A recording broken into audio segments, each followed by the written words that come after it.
Pernahkah kalian melihat sebuah persekutuan yang mereka sebut penelitian, namun kental nuansa politik, yang dibangun sekian lama, hancur lebur hanya dalam hitungan hari? Bukan karena diserang habis-habisan dari luar, melainkan karena runtuh dari dalam. Bagi kalian yang selama ini gigih meyakini bahwa Presiden ke-7 Republik Indonesia Joko Widodo menggunakan ijazah palsu, siapkan diri kalian. Karena narasi yang selama ini kalian percaya baru saja dihancurkan oleh pembuatnya sendiri. Halo teman-teman, jumpa lagi dengan saya, Vinza Nugraha. Kali ini kita akan membedah strategi diam ala Jokowi yang sukses membuat lawan-lawannya saling serang. Kita akan membahas kepanikan luar biasa yang kini sedang melanda Roy Suryo setelah teman seperjuangan, senjata utamanya Rismon Sianipar menyerah dan mengakui bahwa ijazah Jokowi adalah 100% asli. Bagaimana sebuah mahakarya buku setebal 700 halaman kini berubah menjadi bumerang? Dan benarkah manuver Roy Suryo yang tiba-tiba menjadi pengamat geopolitik di salah satu TV swasta hanyalah sebuah exit plan alias strategi kabur dari rasa malu? Tonton video ini sampai habis, karena ini bukan sekadar soal ijazah. Ini adalah masterclass politik, Art of War dari Sun Tzu di dunia nyata yang dimainkan oleh Jokowi. Mari kita mundur sejenak ke bulan Agustus tahun 2025. Di sebuah coffee shop di lingkungan Universitas Gadjah Mada, sebuah buku bombastis diluncurkan. Judulnya Jokowi's White Paper. Buku setebal hampir 700 halaman ini ditulis oleh 3 serangkai.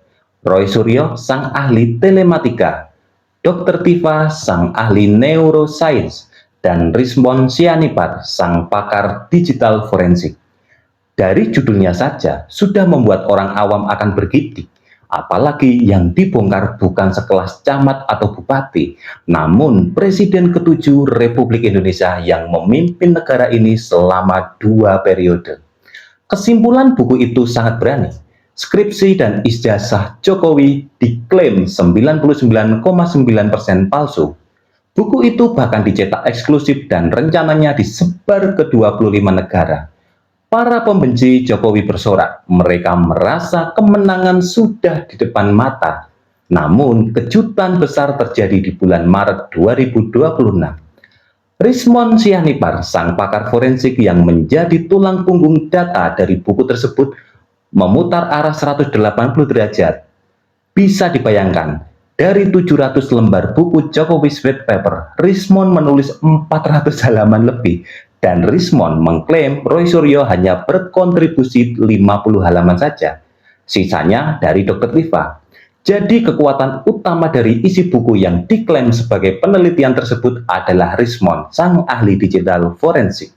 Namun justru sang pemikir utamanya Rismon mengajukan restoratif justice ke Polda Metro Jaya, datang ke Solo menemui Jokowi, dan ke Jakarta menemui Gibran, lalu secara terbuka menyatakan ijazah Jokowi asli. Ajaib, perubahan yang sangat mendadak, padahal Rismon dikenal sangat keras dan lantang menyerang ijazah Jokowi.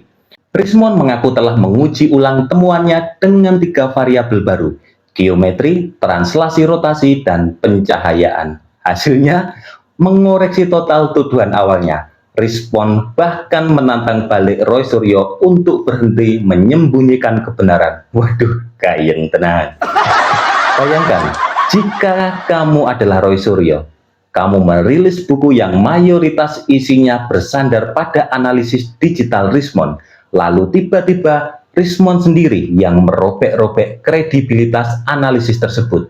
Secara logika akademis, buku Jokowi's White Paper itu kini kehilangan fondasi utamanya. Mental siapa yang tidak rontok menghadapi situasi ini? Di depan kamera, Roy Suryo mungkin masih terlihat percaya diri. Ia menegaskan tidak akan mundur 0,01% pun. Namun, bahasa tubuh dan manuvernya sulit ditutupi, menunjukkan kepanikan yang luar biasa. Apa reaksi Roy Suryo setelah ditinggalkan Rismon? Bukannya membuktikan data baru soal ijazah Jokowi, Roy Suryo justru menyerang personal Rismon Sianipar. Roy kini menyoroti gelar S2 dan S3 Rismon dari Universitas Yamaguchi, Jepang. Roy menyebut gelar doktor milik Rismon patut dicurigai palsu. Seiring dengan adanya laporan polisi dari kubu pendukung Jokowi terhadap Rismon. Lebih parah lagi, ketika Rismon mengajak Roy Suryo dan Dr. Tifa untuk berdiskusi secara terbuka soal keaslian ijazah Jokowi, Roy menolak. Ia mengaku WhatsApp-nya sudah diblokir oleh Rismon. Ini adalah pertunjukan yang ironis. Mereka yang dulu satu meja menulis buku 700 halaman untuk menyerang Jokowi, kini saling gigit.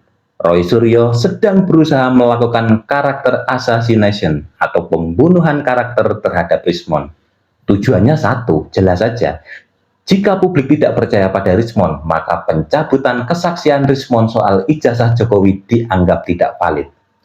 Tetapi sayangnya, betapapun Roy Suryo berupaya, publik sudah terlanjur melihat bahwa kubu mereka telah pecah dari dalam dan kondisinya rapuh. Paniknya Roy Suryo sangat masuk akal, sebab gerbong kelompok yang menyerang ijazah Jokowi benar-benar sudah ambyar. Bayangkan, sebelumnya Egy Sujana dan Damai Hari Lubis sudah lebih dulu menemui Jokowi di Solo dan memperoleh restoratif justice. Belum reda kekagetan mereka, justru mesin utama serangan ijazah Jokowi menyerah dan meminta maaf pada Jokowi dan berbalik arah mengakui ijazah Jokowi asli. Sekuat apapun Roy Suryo, ia pasti mengalami down juga. Apalagi Dr. Tifa juga justru memilih menjauh dari pembahasan. Dan seolah Roy harus fight sendirian. Ditambah, Rismon berani secara terbuka menantang Roy Suryo untuk berdebat dan adu data baru, membuatnya semakin panik dan hilang arah. Kepanikan ini terlihat pada sebuah manuver ganjil yang mungkin kalian sadari belakangan ini. Di tengah statusnya sebagai tersangka dalam kasus fitnah ijazah ini, Roy Suryo tiba-tiba muncul di stasiun TV.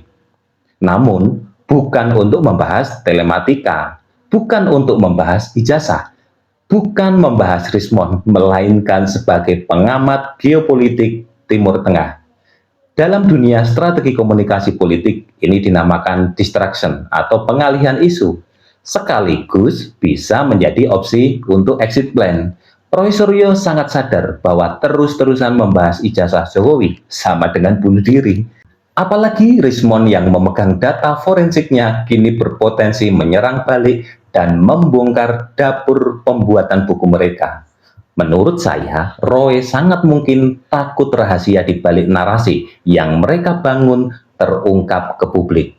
Maka melompat ke isu geopolitik internasional seperti perang proksi negara besar adalah pelarian yang sempurna. Isu yang jauh tidak ada hubungannya dengan hukum yang menjeratnya dan membuatnya tetap terlihat pintar di layar kaca. Meski kapasitasnya di bidang geopolitik patut dipertanyakan. Ini adalah cara yang elegan untuk lari dari medan perang yang sudah jelas ia bakal kalah. Walaupun menurut saya ya, ini terasa aneh. Kok bisa seorang tersangka bisa menjadi narasumber di TV dan membahas tema yang sama sekali tidak terkait kasus yang sedang dihadapinya. Bahkan ini TV-nya sudah TV swasta nasional. Lalu, di mana posisi Presiden Jokowi dalam semua kekacauan ini? Jawabannya, ia diam, tersenyum, dan memaafkan. Disinilah kita melihat strategi politik tingkat tinggi. Dalam literatur strategi militer klasik, The Art of War, karya Sun Tzu, ada dua taktik utama yang sangat pas menggambarkan kejadian ini. Pertama, Suosan Quan Hudu, yang artinya duduk di atas gunung dan melihat harimau bertarung. Jokowi tidak perlu mengotori tangannya, ia membiarkan proses hukum berjalan. Tekanan fakta dan hukum akhirnya membuat seorang Rismon tersadar. Ketika Rismon berbalik arah, Jokowi memaafkannya dan menyerahkan urusan restoratif justice ke polisi. Hasilnya, kubu lawan hancur dari dalam dan kini harimau-harimau itu saling menerkam satu sama lain. Rismon yang dulu paling frontal dalam menyerang ijazah Jokowi, kini menjadi yang paling keras membelanya. Kedua, Sun Tzu berkata, puncak tertinggi dari keahlian perang adalah menaklukkan musuh tanpa harus bertempur. Apakah Jokowi pernah membalas cacian mereka di media? Tidak. Apakah Jokowi berteriak marah-marah membawa ijazahnya ke jalanan? Tidak. Jokowi cukup membuktikan kinerjanya, membiarkan institusi UGM yang mengklarifikasi, dan membiarkan waktu yang menjawab. Pada akhirnya, sang pembuat tuduhan ijazah palsulah yang mengklarifikasi tuduhannya sendiri. Bagi kalian yang selama ini begitu membenci Presiden Jokowi hingga rela percaya pada narasi-narasi tak berdasar, momen ini seharusnya menjadi alarm untuk bangun. Tokoh-tokoh yang selama ini kalian puja, yang kalian anggap pahlawan pencari kebenaran, ternyata tidak lebih dari sekumpulan orang yang memaksakan narasi demi kepentingan tertentu. Ketika dihadapkan pada konsekuensi hukum dan fakta ilmiah yang sesungguhnya, mereka lari, saling tuduh, dan sibuk menyelamatkan diri sendiri. Buku 700 halaman itu kini tak lebih dari sekedar tumpukan kertas fiksi. Dan sang mantan menteri kini harus mencari panggung baru di dunia geopolitik demi menutupi rasa malu. Kebenaran pada akhirnya memiliki caranya sendiri untuk menemukan jalan keluar. Bagaimana menurut kalian? Apakah Roy Suryo dan Dr. Tifa akan tetap kuat bertahan dan siap menghadapi serangan balik dari Rismon? Bagaimana pendapat kalian tentang strategi duduk di gunung melihat harimau bertarung ini? Apakah Roy Suryo dan Dr. Tifa bisa lolos dari jeratan hukum? Tulis pendapat kalian di kolom komentar. Terima kasih sudah menonton Nesia Insight.